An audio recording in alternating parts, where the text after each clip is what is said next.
哋今日咧會講關於我哋 Day 3嘅行程，因為我哋係親子遊咧，所以我哋就揀咗 Klook 一日遊。個遊咧會帶我哋去宜蘭。宜蘭咧，我哋就會去好多景點，例如宜蘭動物農場、蘭陽博物館、羅東夜市、珍珠奶茶文化館。首先咧，我哋邊度集合咧？就係、我哋咧就喺 M1 出口咧嗰度咧，就轉左上去樓梯，跟住直行啦，跟住轉右入去東一門，跟住咧我哋就會見到着黃色制服嘅導遊啦。跟住咧，我哋本身咧係搭1個鐘頭車程，但係咧因為暑假好繁忙啦，就塞車，所以就搞咗2個鐘。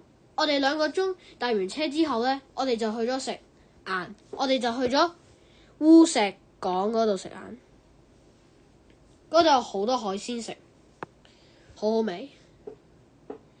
跟住咧，我哋就搭咗差唔多5分鐘時間咧，就到咗蘭陽博物館。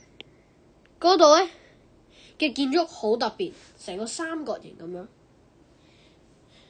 因為時間問題，所以我哋就冇入去，我哋淨係欣賞咗外邊。跟住咧就搭差唔多20分鐘車程咧，就到咗蘭陽動物植物王國。動物園咧入邊有好多動物啦，可以餵佢哋啦，例如水豚、山羊、烏龜啦、鴨啦，係咯，好，佢哋可以好親密地同佢一齊啦。跟住呢度有個袋鼠，有個 BB 喺佢入邊啦。跟住咧，我哋搭咗3-4個字車程咧，就去咗奇麗灣珍珠文化館。嗰度咧大概逗留30分鐘。嗰度有講關於珍珠奶茶嘅歷史同埋製作方法。跟住我哋又搭咗3-4個字車程啦，就去咗羅東夜市，逗留大概1個半鐘頭啦。嗰度有好多宜蘭嘅食物啦，好似係3星葱肉串，哇！記得要早啲排隊啊！我哋等咗半個鐘先有得攞啊，好好味㗎。